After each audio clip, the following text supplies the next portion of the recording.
Assalamualaikum warahmatullahi wabarakatuh. Alhamdulillah, alhamdulillahilladzi hadana li hadza wa ma kunna linahtadiya laula an hadanallah. Asyhadu an la ilaha illallah wahdahu la syarikalah wa asyhadu anna Muhammadan abduhu wa rasuluhu la nabiyya ba'dah. Allahumma sholli ala Muhammad wa ala alihi wa ashabihi ajma'in, amma ba'd. Hadirin sekalian yang berbahagia, ibu-ibunya enggak ada? Bapak-bapak dan ibu-ibu sekalian yang berbahagia, pertama mari kita selalu panjatkan puji syukur kehadirat Allah Subhanahu wa taala atas segala nikmat yang telah diberikannya kepada kita semua, khususnya nikmat iman dan Islam. Langsung saja kita lanjutkan kajian kita. Kemarin kita sudah mulai mengkaji tentang adzan. Yang terakhir ini tentang hukum adzan, yang sebenarnya para ulama itu sepakat bahwa adzan itu masyru', ada tuntunannya, ada contohnya dari Rasulullah Shallallahu Alaihi Wasallam. Cuman permasalahannya mereka berbeda pendapat mengenai hukumnya. Itu masyru', ada tuntunannya, tapi hukumnya apa? Itu berbeda. Sebenarnya dalil-dalilnya sama, yang dipahami oleh para ulama itu sama, tapi ternyata menghasilkan opini yang berbeda-beda. Kita lihat, yang pertama, semuanya sepakat bahwa azan itu termasuk syiar Islam. Yang kedua, bahwa di zaman Rasul itu selalu dilaksanakan. Dan tidak ada satupun riwayat Masjid Nabawi itu enggak diadzani untuk sholat 5 waktu. Itu dipahami. Jadi syiar selalu dilaksanakan, enggak pernah ditinggalkan. Lah ini hukumnya apa ini? Sehingga apa itu muncullah pendapat-pendapat. Apalagi kemarin kita sebut bahwasanya Rasulullah itu kalau mau berperang, membuka suatu kota, suatu negeri, beliau malam harinya menunggu waktu subuh.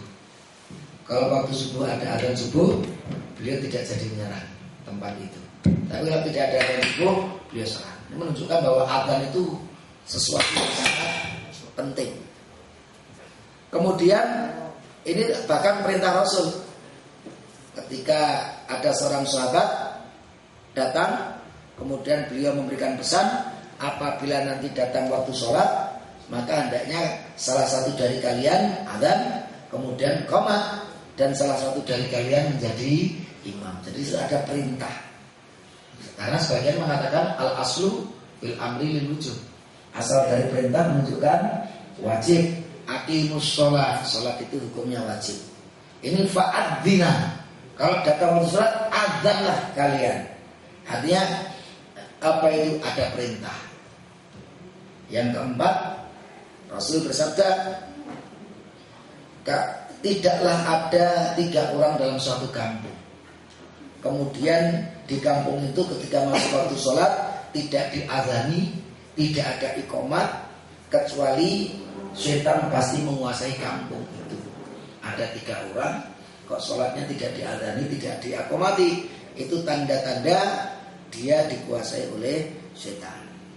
Maka hendaknya kalian berjamaah dan seterusnya. Itu menunjukkan bahwa juga pentingnya. Bahkan ketika ada seorang sahabat yang minta dijadikan pemimpin kaumnya, Rasul menyetujui, kamu adalah imam mereka, dan perhatikan yang paling lemah, dan jadikanlah salah satu menjadi muadzin. Ketika kamu menjadi imam, ambil salah satu untuk menjadi muadzin, tapi yang tidak mengambil upah. Jadi ada perintah untuk mengambil muadzin. Lalu menurut Abu Hanifah, Imam Malik, Imam Syafi'i, ternyata meskipun ada perintah yang kuat, tidak pernah ditinggalkan oleh Rasul, tapi mereka memahami bahwa adzan itu hukumnya sunnah. Jadi kalau ada masuk waktu sholat 5 waktu, tidak ada adzan, tidak ada iqamah, kemudian kita sholat zuhur gitu, sholat zuhur kita tetap sah. meskipun tidak ada adzan dan tidak ada iqamah, karena itu sunnah saja. Tapi menurut Imam Malik di dalam satu riwayat, tadi riwayat yang lain demikian, dan riwayat Ahmad mengatakan hukumnya wajib. Setiap masjid harus diadzani, setiap mau sholat harus ada adzan. Jadi adzan itu wajib. Tapi pendapat yang sekarang itu banyak dipakai, itu pertengahan antara sunnah dengan fardu ain. Yaitu apa? Fardu kifayah. Jadi dipahami di Masjid Rasul itu kan tidak pernah ditinggalkan. Itu menunjukkan fardunya ada, kewajibannya itu ada. Tapi itu kifayah. Jadi kalau satu kampung ada 5 masjid, yang satu masjid sudah adzan iqamah, yang 4 tidak adzan, tidak ada masalah. Tapi kalau semua masjid tidak ada adzan dan iqamah, ini menyelisihi kesunahan yang sudah dilakukan Rasulullah, tidak pernah ditinggalkan. Maka ya mungkin paling tidak mendekati ya fardunya fardu kifayah. Jadi yang penting sudah ada yang adzan dan iqamah. Maka kalau kita masuk masjid sudah ada adzan dan iqamah, sudah tidak ada masalah. Tapi tetap disunahkan, nanti kita kaji lagi tentang seperti ini. Nah, bapak-bapak, ibu-ibu sekalian, itu saya persingkat dari kemarin yang sudah kita kaji. Kita akan mengkaji beberapa hal yang berkaitan dengan adzan. Yang pertama mengenai bacaan. Bacaan adzan itu ada berapa kalimat, bapak-bapak, ibu-ibu? Bacaan adzan itu ada berapa kalimat? Coba saya kasih waktu 2 menit. Monggo, ada berapa kalimat?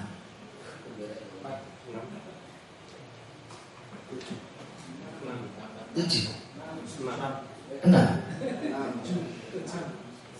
Allahu Akbar itu 1 kalimat.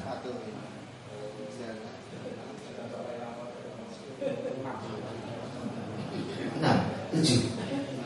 Baik. Ternyata ada 3 riwayat hadis yang berkaitan dengan bacaan adzan, tapi tidak ada yang menyebutkan 6 atau 7. Jawabannya bukan 6 kalimat atau 7 kalimat. Riwayat dari adzan itu ada 3. Yang pertama 15 kalimat. Ada riwayat dari Abu Dawud. Tidak saya perpanjang bacaannya, langsung saja yang saya kasih warna merah ini. Allahu Akbar, Allahu Akbar, Allahu Akbar, Allahu Akbar, asyhadu an la ilaha illallah. Ini kalau saya rapikan riwayat Abu Dawud ini menunjukkan bahwa 15 kalimat. Ini kalau saya rapikan seperti ini. Allahu Akbar, Allahu Akbar, Allahu Akbar, Allahu Akbar, asyhadu an la ilaha illallah, asyhadu an la ilaha illallah, asyhadu anna Muhammadar Rasulullah, asyhadu anna Muhammadar Rasulullah. Hayya 'alas shalah, hayya 'alas shalah, hayya 'alal falah, hayya 'alal falah. Allahu Akbar, Allahu Akbar, la ilaha illallah. Itu dihitung 15. 1, 2, 3, 4, 5, 6, 7, 8, 9, 10, 11, 12, 13, 14. La ilaha illallah 15 kalimat. Jadi adane padha ngitung kalimatnya gitu. Tapi sing dulu jiro lupa montu kita di bahasanya kira-kira. Itu kan 7 seperti itu. Jadi udah ketahuan tadi sing Jabir itu yang saya bener itu. Jiro lupa montu. Tapi ternyata ada 15 itu jumlahnya. Riwayat yang kedua untuk mempersingkat waktu 19 kalimat. Ini cukup panjang ya. Ini riwayat An-Nasa'i, ditambah lagi slide yang kedua ini yang berwarna merah. Ini kalau kita persingkat dari hadis yang sangat panjang ini, itu kalau dirapikan, itu perbedaannya dari yang 15 ini. Jadi yang saya kasih warna biru itu perbedaannya. Masih sama, Allahu Akbar, asyhadu an la ilaha illallah sama, asyhadu 2 kali, asyhadu anna Muhammadar Rasulullah sama 2 kali, tapi ternyata yang 2 itu diulang lagi. Asyhadu an la ilaha illallah, asyhadu an la ilaha illallah, asyhadu anna Muhammadar Rasulullah, asyhadu anna Muhammadar Rasulullah. Jadi di jumlah ada 19 tambahannya yang berwarna biru itu. Setelah 4 kalimat dibaca, diulangi lagi 4 kalimat itu. Sehingga 15 ditambah 4 itu memang 19. Yang ketiga itu 17 kalimat. seperti yang kedua, tapi takbirnya dikurangi 2. Jadi kalau kita simpulkan seperti ini. Ini yang 19, apa itu warna hitam itu pengurangannya. Podo 19 ini dikurangi Allahu Akbar 2 kali. Jadi diawali dengan Allahu Akbar, kemudian sama dengan yang 19. Jumlahnya itu 17. Cuman riwayat yang ketiga ini dhaif. Para ahli hadis menyebut dhaif. Jadi yang ada ya apa itu 15 dan 19. Tapi ternyata yang diambil oleh mayoritas ulama itu yang ini. Berapa itu? Yang 15 kalimat. Itu 15 kalimat yang pertama tadi. Itu kebanyakan. Dan saya pernah berada di beberapa negara termasuk Islam. Jadi di Irak pernah, di Jordania juga mendengar azan, di Mekah juga pernah mendengar azan, dan semua azan yang saya dengar itu 15 kalimat. Saya belum pernah mendengar ada masjid atau di suatu negara sing azannya itu 19 kalimat. Kalau 17 dalilnya dhaif. Tapi yang 19 karena memang dalilnya tidak ada kesan dhaif, maka 2 itu bisa dilakukan. Tapi ternyata yang diambil oleh jumhur ulama yang nomor 1 tadi, yang 15 kalimat, yang biasa kita baca, nggak ada masalah. Cuma ini tambahan informasi. Kalau nanti ada yang 19 itu memang ada riwayat dari Abu Dawud. Tapi yang dipakai oleh jumhur ulama termasuk di Muhammadiyah itu adzan itu yang 15 kalimat tersebut. Kemudian yang kedua, adzan tetap disyariatkan ketika dalam keadaan safar, keadaan bepergian. Itu tetap disyariatkan untuk adzan. Apakah ada dalilnya? Ada. Ada hadis yang sahih diriwayatkan oleh Imam Muslim dari sahabat Jabir bin Abdullah bahwasanya Rasulullah sallallahu alaihi wasallam atal Muzdalifah, mendatangi Muzdalifah. Ini difahami ketika beliau beribadah haji. Yang haji itu kemudian kita kenal dengan istilah haji wada. Karena setelah haji itu ternyata Rasul dipanggil oleh Allah dalam waktu yang tidak lama. Maka seakan-akan yaitu haji itu ternyata perpisahannya kita dengan Rasulullah, para sahabat dengan Rasul. Fasalla bil maghrib wal isya, dan Rasul ketika di Muzdalifah itu salat maghrib dan isya bi adzanin wahidin wa iqamatain, dengan 1 adzan dan 2 iqamah. Jadi salat apa itu maghrib namanya diadzani kemudian diiqamati. Setelah salam salat isya diiqamati untuk salat isya. Jadi adzannya sekali, iqamatnya 2, salat itu semuanya diiqamati. Itulah hadisnya yang sahih dari Muslim. Hadis tersebut juga menunjukkan bahwa bagi musafir yang ingin menjamak dan mengqashar salat, maka yang afdal adalah dengan 1 adzan dan 2 iqamah, karena itulah yang dicontohkan Rasul. Jadi kalau kita berbicara dengan ibadah itu ora oke-okean, tapi apa yang paling persis. Ternyata Rasul ya 1 adzan 2 iqamah, maka yang paling sempurna ya apa yang dicontohkan oleh Rasul. Meskipun kalau dengan 1 iqamah pun juga sah juga, 1 adzan 1 iqamah, kemudian sholat isyaknya tanpa adzan dan tanpa iqamah nggak ada masalah. Bahkan sholat itu tidak adzan dan iqamah menurut jumhur ulama juga sah, karena sunnah muakkadah. Jumhur ulama itu sunnah muakkadah. Tapi ulama-ulama kontemporer itu mengambil tadi apa itu jalan tengah dari wajib ain dengan sunnah muakkadah fardu kifayah. Jadi ya wajib, tapi ya kalau sebagian saja sudah melakukan, gugurlah atas yang lain. Itu yang terkait dengan apa itu tema bahwa adzan itu tetap disyariatkan ketika dalam keadaan safar, karena contohnya jelas dari Rasul. Yang ketiga, sebaiknya setiap masjid itu punya 2 muadzin resmi. Itu anjuran. Lalu dalilnya mana? Dalilnya hadis yang sahih yang diriwayatkan oleh Imam Muslim dari Abdullah bin Umar berkata, Karena li Rasulillah sallallahu alaihi wasallam muadzzinani. Rasul itu punya dua muadzin yang biasa adzan. Bilal, maksudnya Bilal bin Rabah, wa ibnu Ummi Maktum, dan Abdullah bin Ummi Maktum al-A'ma yang buta. Jadi dua itulah muadzin Rasul, yang satu Bilal, yang satu Abdullah bin Ummi Maktum. Nanti mengapa ada pilihan kepada dua ini? Sebenarnya ada alasan yang disampaikan oleh Rasulullah. Nanti kita kaji ketika kita membahas yang lain. Tapi Rasul punya dua muadzin resmi, satu Bilal, dua Abdullah bin Ummi Maktum. Maka karena ini Rasul punya dua muadzin, disunahkan masjid-masjid itu punya dua muadzin. Disunahkan, nah siji ya tidak ada masalah. Tapi kalau ingin seperti Rasul, itu Rasul punya dua muadzin, ya kita punya dua muadzin.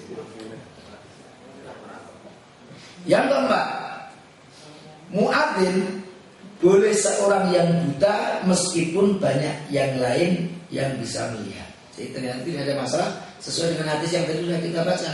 Wa a'ma, dan beliau itu buta dan ternyata dijadikan Rasul menjadi muadzin. Mengapa pekajiannya gak ada apa itu muadzin itu boleh seorang yang buta? Kita kan sepele toh Pak. Sepele. Tapi sebenarnya kalau kita memahami masalah waktu itu perkara yang sebenarnya cukup krusial. Karena adzan dengan melihat matahari itu sangat kuat. Muadzin itu kan mestinya tahu waktu-waktu sholat. Kalau sekarang kan almanah, tinggal cukup mudah. Kalau dulu kan kalau matahari sudah tergelincir ke arah barat, muadzin sudah meyakini, maka barulah adzan. Kalau tidak bisa melihat gimana? Maka di sini memang apa itu sehingga muncul pertanyaan. Dan ternyata Abdullah bin Ummi Maktum nanti kalau adzan itu ada yang ngedek tahu ya? Ada yang ngasih kode ya. Ini mungkin sudah waktunya kira-kira itu beliau kemudian adzan. Jadi tentunya apa itu beliau tidak melihat kemudian adzan dewi itu nggak mungkin bisa, karena kaitannya dengan apa itu posisi-posisi matahari kan, sehingga itu ada yang memberitahu sudah masuk maka beliau adzan. Itu yang kita pahami tentang adzannya Abdullah bin Ummi Maktum. Yang kelima, hukum adzan bagi jamaah wanita. Bagaimana hukumnya adzan bagi jamaah wanita itu? Ada satu hadis, ini lebih kepada asar. Kalau hadis itu sampai kepada Rasul. Memang asar salah satu maknanya juga sampai kepada Rasul. Tapi asar secara khusus, asar itu sampai kepada sahabat, tidak sampai kepada Rasul. Kalau yang datang dari Rasul hadis, kalau yang datang dari sahabat itu asar. Nah, ini yang menjadikan istilah apa sekarang istilah seperti itu al-asar. Dan ini lebih kepada asar sebenarnya, bukan hadis. Ketika Abdullah bin Umar ditanya, hal alam nisa'i adhanun, apakah jamaah wanita itu juga harus ada adhannya? Faghadiba. Ternyata Abdullah bin Umar marah ditanya itu. Qala, beliau menjawab, ana unhi an dzikrillah, saya menolak atau saya melarang orang berzikir kepada Allah. Itu marahnya Abdullah bin Umar ketika ada yang bertanya apakah wanita itu juga jamaahnya ada adanya. Apakah saya menolak orang yang zikir kepada Allah dengan nada yang mungkin tinggi dipahami ghadiba, beliau marah. Tapi sebenarnya ketika orang bertanya itu biasanya kan juga ada indikatornya, ada indikasi. Menanyakan biasanya kalau orang itu coba ditanyakan yang lain gimana kan gitu. Ternyata memang ada riwayat yang lain dari Al-Baihaqi, dari Nabi, dari Abdullah bin Umar, bahwasanya beliau itu memang pernah berkata, laisa 'alan nisa'i adzanun wala iqamatun. Wanita itu tidak perlu ada adzan dan tidak perlu ada iqamah. Jadi kalau kita lihat fatwanya Abdullah bin Umar, wanita itu tidak perlu adzan dan iqamah. Kalau jamaah keluar kata. Tapi ketika ada yang menanyakan Abdullah bin Umar, apakah wanita itu harus adzan ketika sholat? Ini kan adzan ini kan menyurahkan itu tadi adzan. Apakah saya melarang orang zikir kepada Allah? Kesannya ya agak marah. Tapi yang bertanya tentunya juga paham bahwa Abdullah bin Umar sebenarnya beliau tidak menyebutkan atau meminta jamaah wanita itu ada adzannya. Nah, yang menarik selain ini juga Al-Baihaqi sama Abdullah bin Umar mengatakan wanita itu tidak perlu adzan dan tidak perlu iqamah. Tapi ada Ali bin Abi Thalib juga mengatakan la tu'adzinu wa la tuqimu. Wanita itu tidak perlu adzan dan tidak perlu iqamah. Jadi Ali bin Abi Thalib dengan Abdullah bin Abbas itu memang cukup dekat pendapatnya di sini. Ada satu riwayat yang lain dari Musannaf Ibn Abi Syaibah bahwasanya Mu'tamar bin Sulaiman dari bapaknya berkata, kunna nas'alu Anasan. Saya pernah bertanya kepada sahabat Anas, yaitu Anas bin Malik. Hal ala nisa'i adzanun wa iqamah? Apakah wanita itu juga harus adzan dan iqamah? Qala, beliau menjawab, la.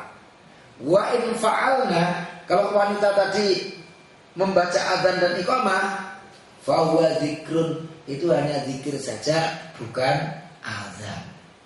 Maka ada yang memahami apa itu hadis ini, bahwa kalau wanita jamaahnya hanya wanita saja, tidak perlu pakai mic. Diadzani di musola itu adzan dan iqamah, tapi tidak keluar suaranya. Untuk jamaah wanita itu saja, zikirlah. Karena kalau adzan kan kesannya diumumkan kepada yang jauh dari masjid, dan cepat masjid, ini sudah masuk waktu sholat, kan ininya itu. Nah, sehingga itu bukan nilai itunya nggak ada. Tidak perlu pakai mic untuk jamaah yang ada diadzani dan diiqamati. Dan itu bukan adzan tapi zikir. Itu menurut apa itu hadis ini. Maka kita punya keterangan, jika jamaahnya khusus wanita, para ulama membolehkan salah satu dari mereka adzan dan iqamah. Dan itu tidak ada kewajiban. Artinya kalau mereka mencukupkan masjid tertentu boleh. Seperti kalau apa itu putri Qatar itu di Imam Suwodo, itu bisa, itu Darul Aswan kan masjid dekat itu adanya cetok, nah, itu bisa nggak diadani, kemudian cukup mendengarkan adanya dari masjid terdekat, kemudian mereka sholat. Nah, itu yang terkait dengan. Namun jika jamaah tersebut terdiri dari antara laki-laki dan wanita, maka muadzinnya haruslah laki-laki. Ini juga bagian dari ibadah. Dan Rasul hanya punya 2 muadzin laki-laki semuanya. Untuk jamaah yang di situ ada laki-laki. Sehingga muadzin itu harus laki-laki ketika jamaahnya itu campur.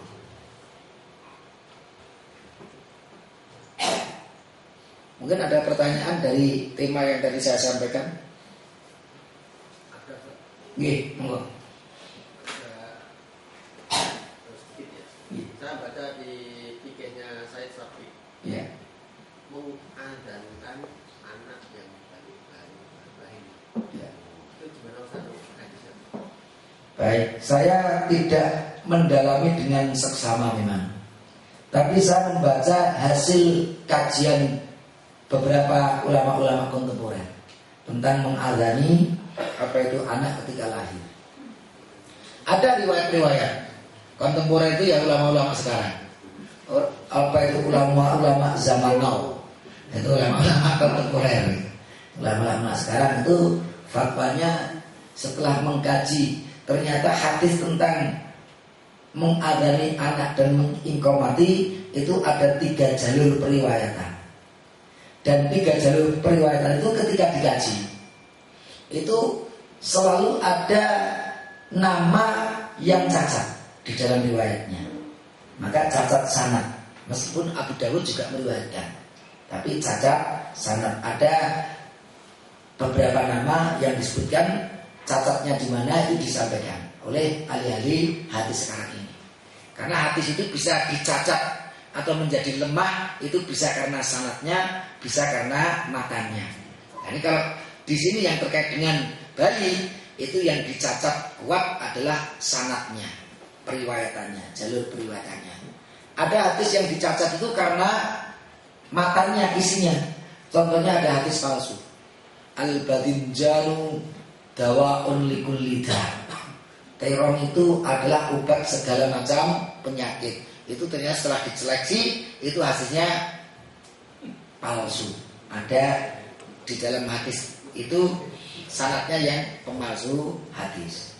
Contoh juga ada lagi yang terkenal itu. Yaumul Arbi'a Yaumun Naqsin. Hari Rabu itu hari naas. Hari Rabu hari naas. Dan itu ternyata hadisnya juga hadis palsu. Nah, ini ada yang matanya. Tapi untuk masalah adzan bayi ini yang dicacat oleh ulama-ulama kontemporer sekarang itu sanadnya. Kalau dari madhab itu kalau tidak salah kutip lagi, mohon maaf dicek lagi. Itu yang kuat sunnah itu madhab Syafi'i dan Ahmad. Itu kalau anak lahir diadani. Jadi menggunakan dalil apa itu Abu Dawud itu. Diadani telinga kanannya dan diiqamati telinga kirinya. Itu madhab Syafi'i dan madhab Ahmad bin Hanbal. Kalau Abu Hanifah lebih ringan, ya boleh-boleh saja. Yang makruh hendaknya tidak dilakukan itu mazhab Maliki. Tapi kalau tadi saya katakan kembali lagi ditarik sekarang ulama-ulama kontemporer sekarang saya lihat yang mendeteksi sampai cukup apa itu detail itu ternyata mencacat dari sisi sanadnya. Karena diragukan dan dari sisi apa itu dari sisi hikmahnya bahwa azan itu kan mengajak orang untuk sholat dan bayi memang belum waktunya untuk diajak sholat. Memang ada bahwa yang supaya pertama kali yang di apa itu dengar oleh bayi itu apa itu kalimat thayyibah itu tadi kan gitulah bahasa seperti itu. Tapi karena hadisnya diperdebatkan maka saya akan ditanya termasuk yang mengadani tidak, saya tidak. Jadi kalau ada yang mengadani menurut saya itu ikhtilaf karena ringan. Ada riwayat Dawud.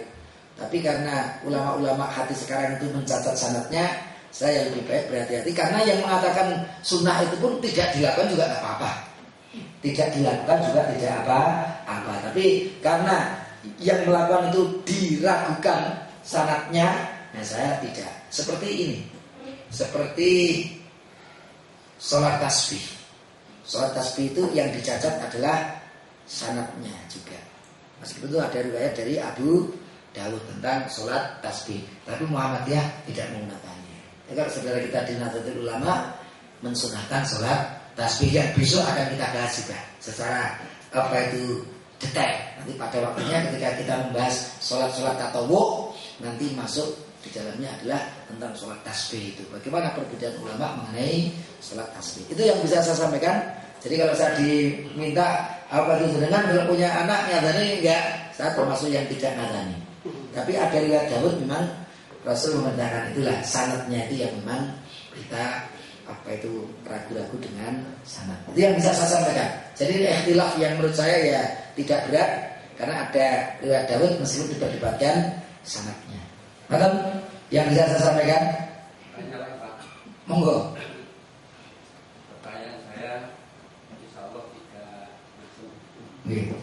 Yang satu, saya pernah takziah ke suatu daerah. Itu apabila jenazah akan diangkat, kita dipikul bahwa tersebut itu diadani dan dikomati. Bagaimana? Apa ada dasar yang tidak? Kemudian setelah sampai dikubur, dimasukkan ke liang ke lubang itu, akan dihuluki dengan tangan itu diadani dan dikomati. Itu ada dasarnya, kita tahu bagaimana dalam fikihnya. Yang ketiga, saya pernah mengikuti kajian jamaah subuh salam, tapi baru 2 kali saya pindah kerja, kemudian sampai sekarang tidak mengikuti lagi, jauh tidak ketemu. Itu masalah adzan Itu kalau adzan itu kalimat dua-dua, kalau qomat hanya satu-satu. Maka di sana menjelaskan adzan berarti Allah Akbar ya hanya Allahu Akbar. Maka berarti Allahu Akbar. Kalau qomat ya hanya Allahu Akbar, gitu saja. Nah, itu bagaimana? Itu ada dalilnya atau tidak? Maaf, saya tanyakan di sini karena dulu saya di Subuh Salam itu baru mengikuti 2 kali, belum sampai sempat bertanya. Kemudian saya pindah kerja, terus sampai sekarang tidak ketemu lagi. Terima kasih. Assalamualaikum warahmatullahi wabarakatuh. Waalaikumsalam. Yang ketiga nanti akan kita kasih tentang qomat 1 tadi. Apa itu bahasanya nanti adzan itu genep, qomat itu ganjil. Ini akan kita bahas juga, tapi belum sampai. Jadi nanti Pak Dasuki itu mohon sabar sebentar. Nanti kita temanya sudah ke situ, tapi nanti akan kita bahas. Ini di temanya sudah ada, tapi belum. Nanti masuk ke situ juga. Kemudian yang kedua tadi kaitannya dengan adzan. Sebenarnya tentang ngurus jenazah nanti juga ada satu kajian khusus. Setelah kita membahas sholat, mungkin 2 tahun 3 tahun membahas sholat gitu ya. Nanti bab selanjutnya adalah ahkamul janaiz, hukum yang terkait dengan jenazah. Itu juga mungkin perlu kajian tahunan juga itu untuk mendekati tema per tema tadi. Seperti toharoh kemarin kan itu sudah cukup lama. Sholat ini baru awal-awal udah mungkin nanti sholat itu bisa bertahun-tahun nanti nggak selesai itu. Tapi temanya kita dikit-dikit tapi detail dalil-dalilnya kan seperti itu. Nah, karena itu mungkin kalau menunggu terlalu lama, ya intinya selama yang saya kaji tentang ahkamul janaiz, saya tidak mendapatkan sampai saat ini riwayat tentang itu. Jadi kaitannya dengan mengadzani ketika mau diangkat, diadzani dan diiqomati ketika dikuburkan, itu saya belum pernah mendengar hadisnya. Jadi kalau dari saya ya, kalau bagi yang menggunakan, dia punya tanggung jawab menyodorkan hadisnya. Karena saya sampai saat ini nggak pernah mendengar hadisnya. Karena mungkin kan saya juga nggak berani mengklaim tidak ada hadisnya, karena saya juga bukan menguasai semua hadis.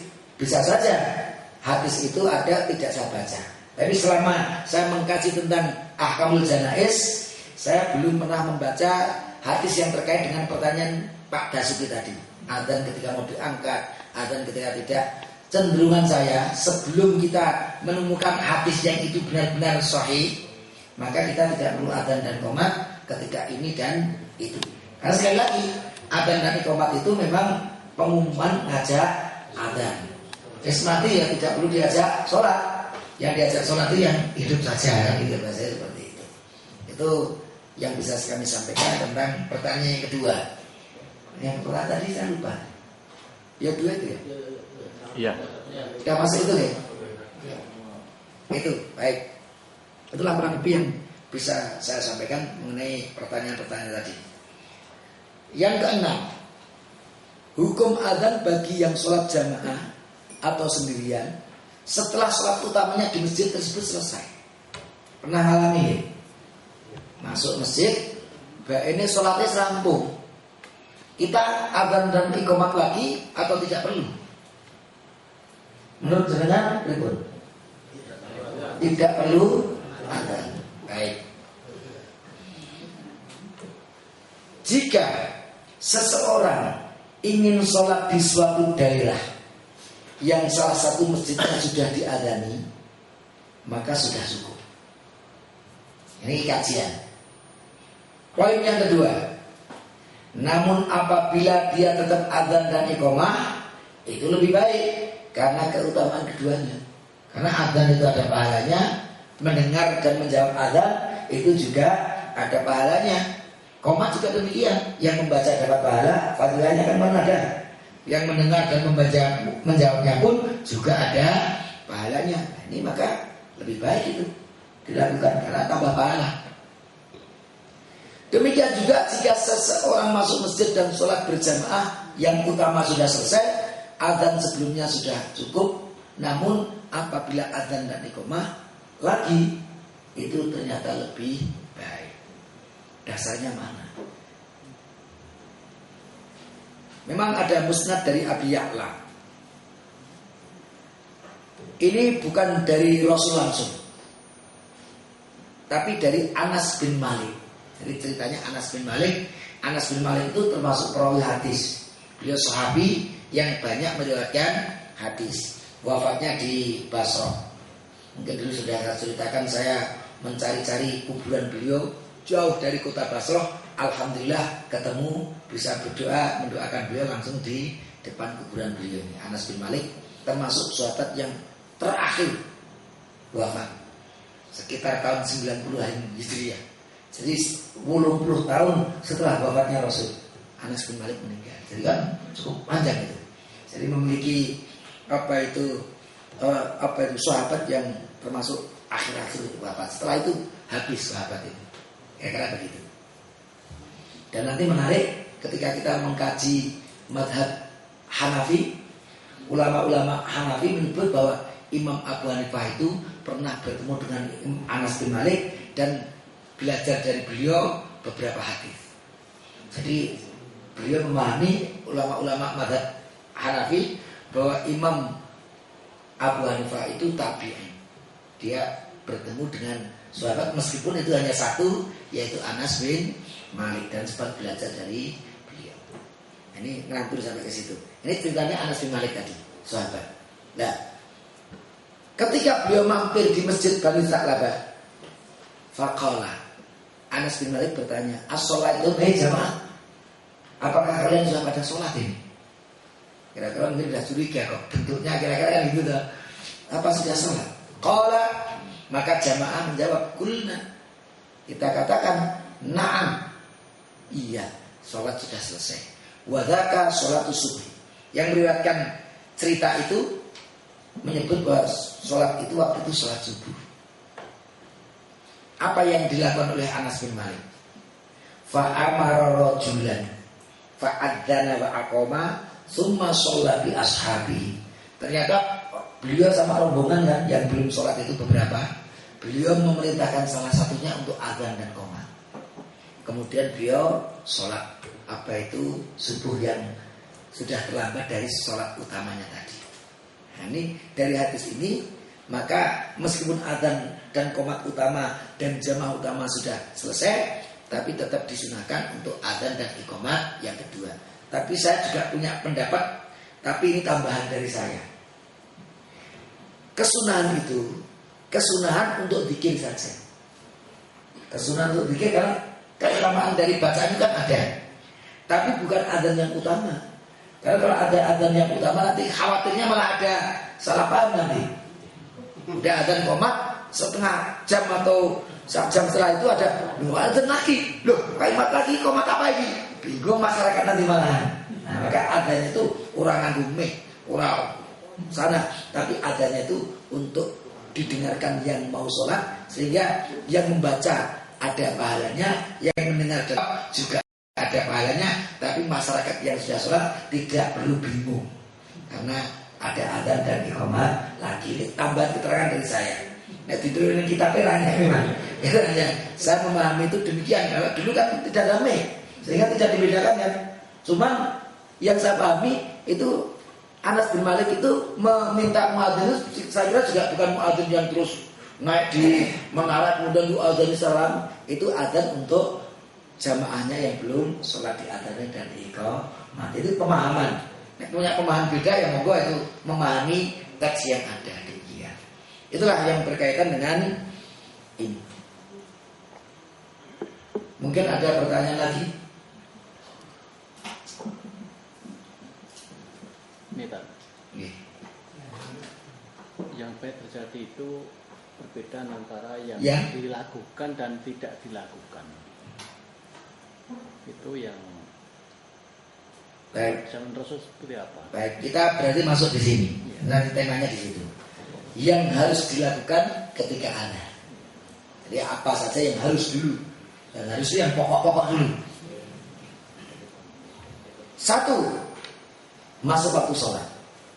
Yang dilakukan ketika sudah masuk waktu sholat. Ketika belum masuk waktu sholat nggak boleh. Baru jam 10 pagi ngadzani zuhur. Itu kan meruput. Pagi-pagi lebih cepat lebih baik. Ini lebih cepat lebih baik yang salah. Karena belum masuk waktu sholat. Karena ada hadisnya sangat kuat. Dari Jabir berkata, karena Bilal yu'adzinu idza tahadhat. Bilal itu adzan apabila sudah masuk waktu. Fala yuqimu hatta yakhrujan nabi, dan beliau tidak iqamat sampai keluarnya Rasul menuju jamaah itu. Fa idza kharaja, apabila Rasul keluar, aqama sholat, maka Bilal mengiqamati sholat hina yarahu, ketika Bilal melihat Rasulullah. Karena memang masjidnya Rasul itu demikian. Bahasanya Masjid Nabawi, muadzinnya ada Bilal, tapi nunggu Rasul datang. Ketika Rasul datang, diiqamati. Itu sehingga nanti akan ada kajian sholat sunnahnya Rasul itu nengdi. Rasul nek metu, Bilal mengqamati. Jadi sebelumnya itu Rasul biasa sholat sebelum itu, karena ketika Rasul keluar, Bilal mengqamati. Ini juga bagian dari nanti kajian itu. Dan memang sampai sekarang ini masjid-masjid di Arab itu juga begitu. Masjid-masjid yang punya imam resmi. Mungkin beda dengan Muhammadiyah itu. Biasanya Muhammadiyah itu tidak punya imam resmi. Imamnya bisa ganti-ganti kan gitu tuh. Mungkin imamnya 5 gantian, 5 sholat ya 5 imam. Untuk subuh si A, untuk zuhur si B, untuk ada gitu. Itu ada model seperti itu di Muhammadiyah. Biasanya tidak ada imam resmi. Kabeh imam. Kabeh bisa jadi imam. Tak ngelantur sedikit. Saya itu dapat ya bocoran sekalian. Apa itu cerita yang terkait dengan ini, imam. Saya suatu saat diundang ngisi pengajian tarjih Klaten. Jamaahnya banyak sekali. Waktu itu tempatnya dibayar. Itu jamaahnya 5 ribuan di lapangan itu. Habis Jumatan ya, habis Jumatan. Yang ngantar saya itu punya channel dengan sing tukang bantu masjid Bina Muwahhidin dari Surabaya sana. Saya adeng. Mas, yo mbok, aku pondokku itu yo masjid iki kari ning Kati, ning Rum Dadi. Itu udah lama itu. Dia bilang, "Waduh, nek ning Kati ya angel. Biasanya bantuan itu mesti kon rubuhke atau tanah kosong yang jelas bisa berapa kali berapa itu sesuai dengan nanti dibangunkan." Nah ini ningkat yo rada angel kan gitu kan. Ya mbok diusahake rakitan gagal ora apa-apa kan gitu.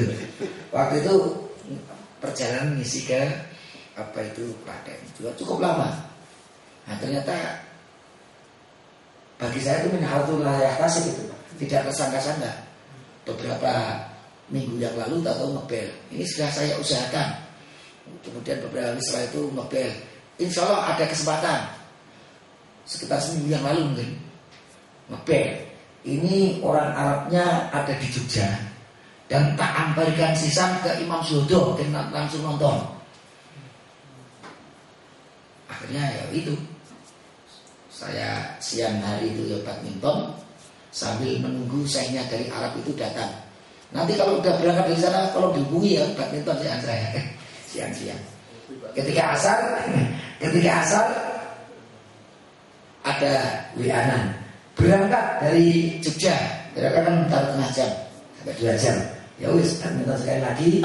Habis siap-siap di pondok, insya Allah ternyata tidak terlambat. Benar, saya datang. Alhamdulillah tanya macam-macam, jumlah sampingnya berapa, ini untuk apa, itu untuk apa, nanti kegunaannya untuk apa, gitu kan. Pertanyaan banyak, ya alhamdulillah kita jawab gitu aja. Dan kebetulan saya tanya, Syekh, antum dari mana? Dari Saudi ya, dari Saudi Arabia. Saya pernah di Timur Tengah, Syekh. Di mana? Di Baghdad. Loh, Saddam Hussein. Iya, Syekh. Langsung ke Saddam Hussein. Tapi alhamdulillah beliau termasuk penggemar Saddam Hussein. Batal Saddam Hussein jahit. Dia senang dengan saya. Ya mudah-mudahan dirasa baik lah kita aja. Senang dengan Saddam Hussein. Orang Saudi kan pernah agak dengan keras dengan Irak kan. Tapi nyatanya setelah Saddam Hussein bergulir kan sekarang penguasanya Syiah. Malah semakin berat kan Saudi sekarang melawan Iran yang Syiah. Irak pun sekarang sudah dikuasai oleh Syiah. Coba kalau dulu masih Saddam Hussein itu malah Sunni kan, itu mestinya agak berat. Ternyata antara rejim dengan penduduknya bisa berbeda. Ini termasuk penduduk Saudi yang ternyata sangat suka dengan Saddam Hussein ya. Mudah-mudahan apa itu berkah ya. Ternyata alhamdulillah apa itu ya positif mendapatkan bisa itu. Jadi minta dok. Itu mungkin termasuk langkah itu. Karena biasanya dari awal kan. Tapi ya itu tadi minhajullah atas itu seperti itu. Tapi yang saya di sini kaitannya dengan tema kita. Dia mintanya harus ada tempat wudu, harus ada apa itu sumur, dan satu lagi harus ada rumah imam resmi. Nah ini yang di Muhammadiyah nggak biasa loh. Harus ada rumah imam resmi. Nah ini yang kita pikirkan ini harus sopo gitu. Di pondok imam resmi ya nanti salah satu ustaz jadikan imam resmi untuk formalitas ya, karena memang banyak imam itu dan kita tidak menipu. Tapi memang dari perintah itu dan minta dibangunkan juga rumah resmi untuk imamnya. Karena memang di Timur Tengah itu sampai sekarang namanya imam masjid itu PNS yang menggaji negara. Jadi ustaz-ustaz saya dulu banyak yang dosen juga dia imam di masjid. Dan umpamanya masjidnya sebesar tempat kita bertemu ini, di sana ada singgetan kira-kira ya mungkin sepertiganya itu tapi dobo gitu ya. Itu yang panjang itu sampai masuk itu perpustakaan lengkap kitabnya. Kemudian yang kotaan itu rumah kantornya imam dan wakilnya. Jadi imam dan wakil. Kalau imam kepalanya nggak ada, nanti yang mewakili yang kepala biasanya yang sepuh, yang senior, yang junior itu ya apa itu ya tentunya bagus bacaannya dan sebagainya, tapi masih sangat muda. Nah itu aja. Nah, saya karena dosen saya waktu itu memberikan izin saya, Salahuddin nanti kalau kamu mau nulis butuh referensi boleh kamu datang ke kantor saya. Saya pernah masuk ke Syekh, itu salaman gitu, terus mau lihat kitab. Apa tuh? Satu kotak itu kitabnya komplit juga, meskipun ruangannya kecil tapi kitabnya rapi dan penuh gitu. Satu ruangan penuh dengan kitab. Itu di sana yang namanya imam itu resmi gajinya dari negara. Ada plus minusnya. Plusnya kan mungkin kesejahteraannya lebih terjamin. Tapi minusnya biasanya tidak berani berbeda dengan penguasanya. Itu aja. Itu diantara plus dan minusnya. Maka kalau Kementerian Agama katanya akan mensertifikasi imam, kita itu monggo saja. Tapi wani piro. Mensertifikasi itu mau diberi berapa kan gitu. Masa sertifikasi tak titik. Namanya sertifikasi itu ada kompensasi. Sertifikasi tapi kompensasinya ada. Nah, kalau sertifikasi itu ya siapa mau kan gitu. Itu yang terkait dengan. Jadi nganturnya kemana-mana, mohon maaf. Jadi memang ini ada imam resminya. Jadi satu masuk waktu sholat. Tidak boleh muadzin itu ada sebelum masuk waktu sholat. Kemudian untuk sholat subuh ada dalil khususnya. Untuk sholat subuh itu ada dalil khususnya, yaitu Bilal adzan pertama, kemudian adzan yang kedua. Itu yang terkait dengan kalau Bilal itu adzan yang pertama, kemudian Abdullah bin Umi Maktum itu pada adzan yang kedua. Tapi nanti kita secara lebih lengkap akan kita bahas lagi di belakang.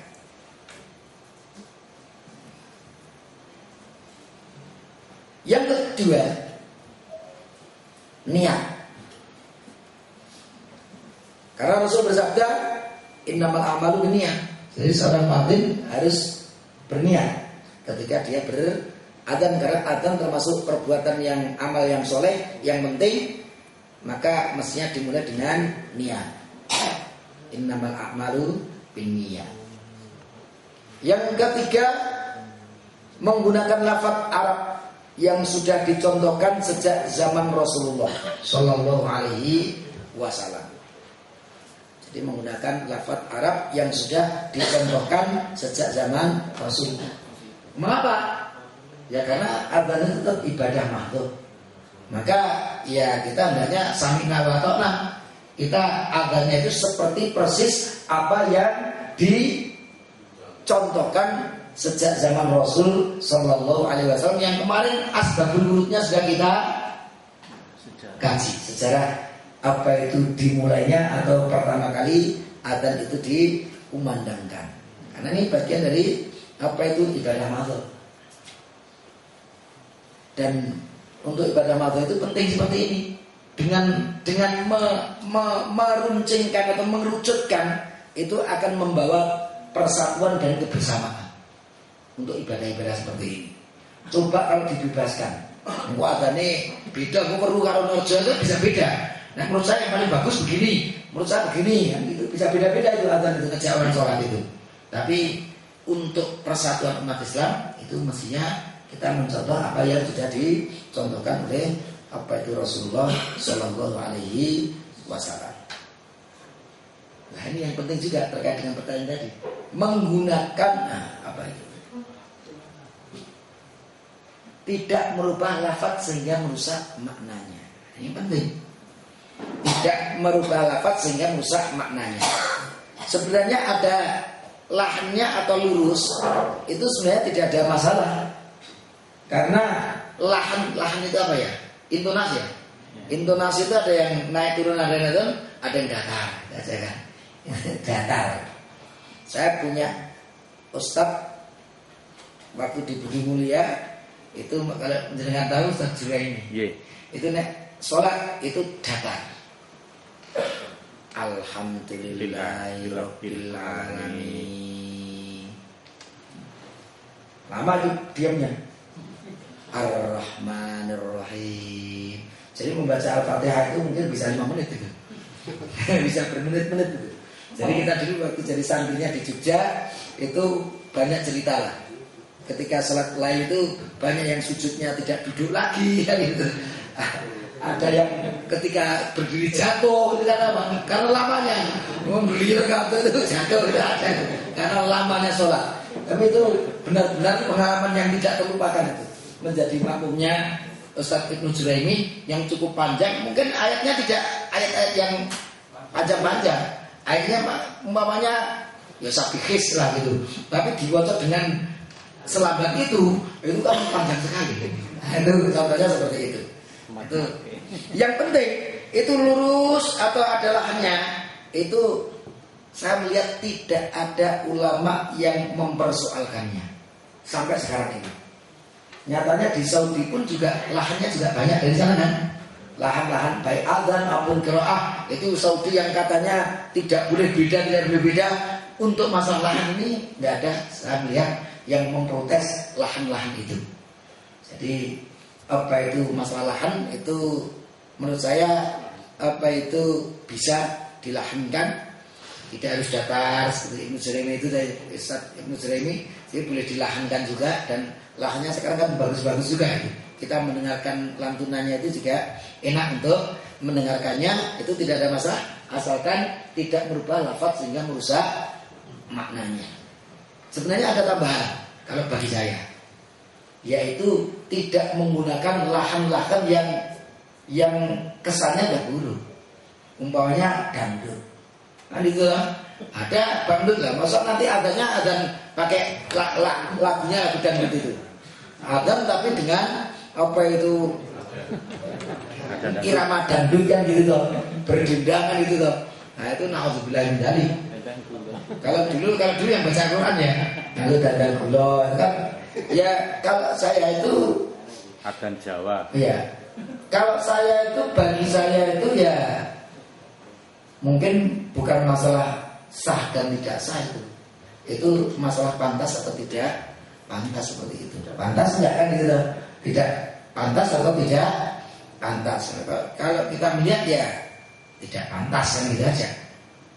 Yang terkait dengan itu. Apalagi kalau niatnya jelek kan gitu ya. Niatnya untuk merusak anak, nah itu berarti dengan niat yang jelek menjadi haram kan jelas seperti itu. Nah, contohnya apa? Umpamanya adzan. ada yang apa itu kayak apa itu fasih tapi malah salah.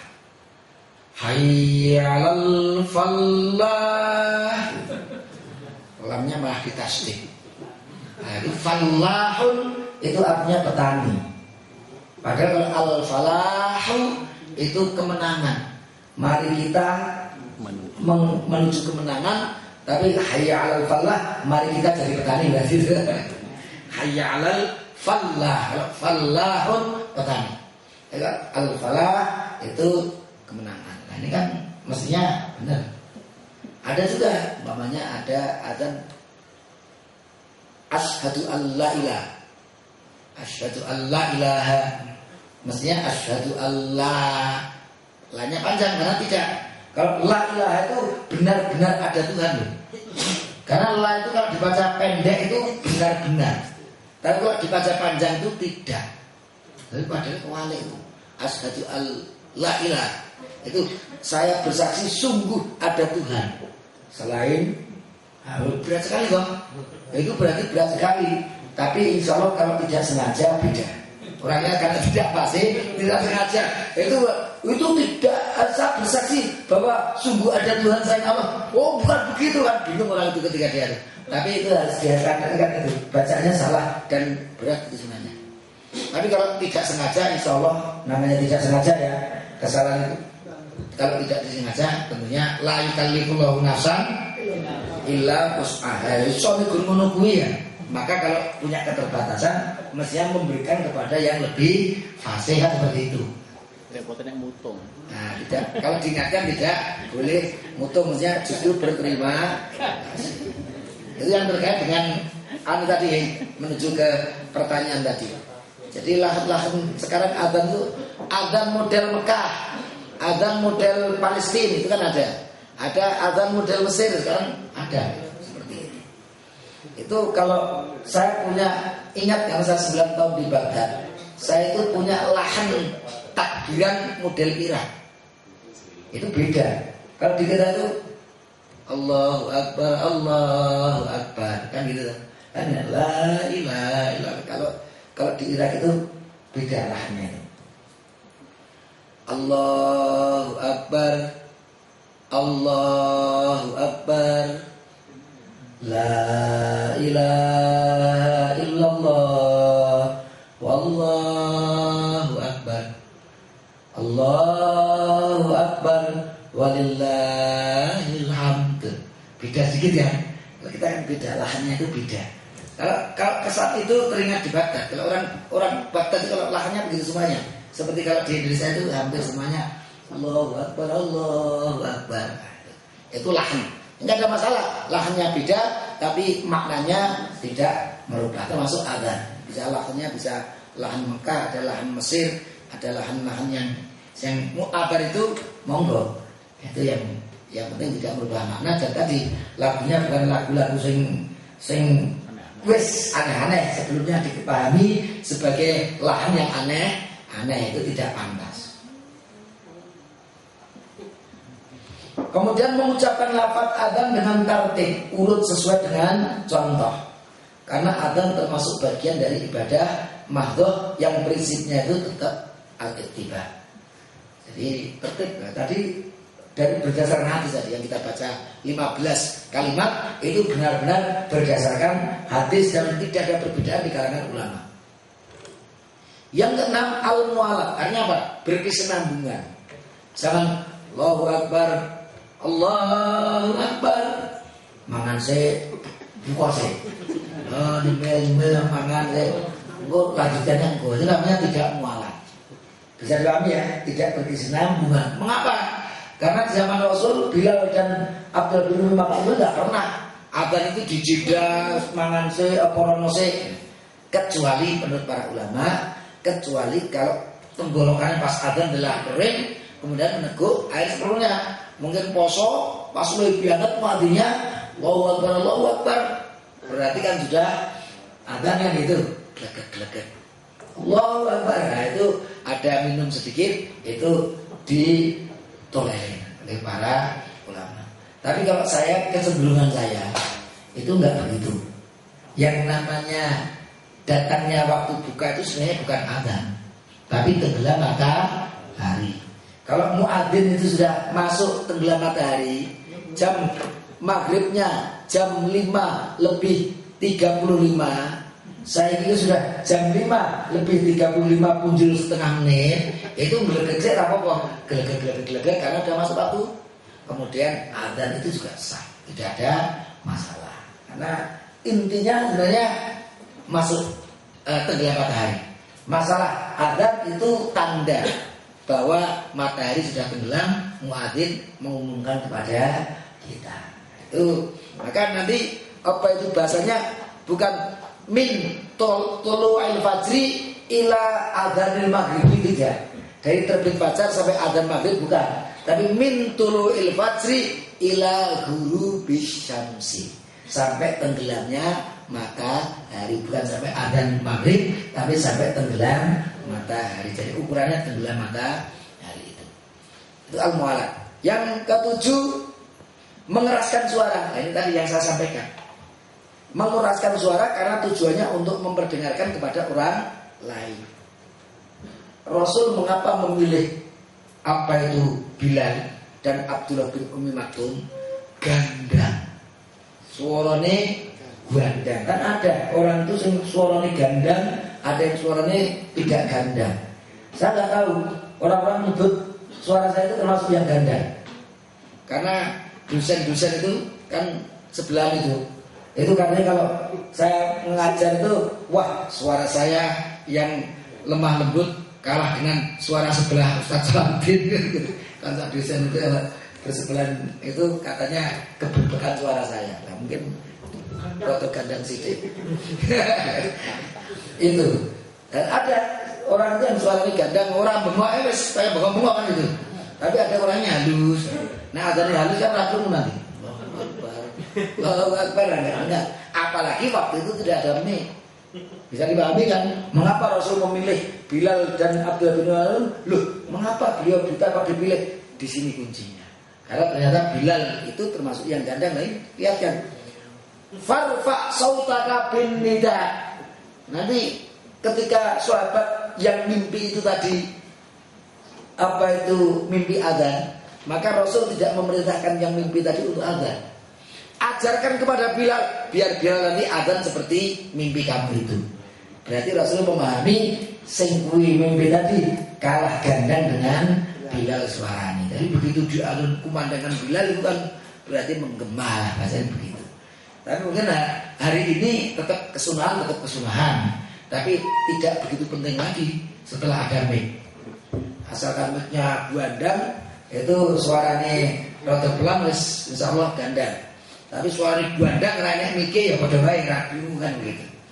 Itu tidak ada speakernya, nanti juga tidak bisa kemana-mana. Itulah kurang lebih yang terkait dengan apa itu mengeraskan suara.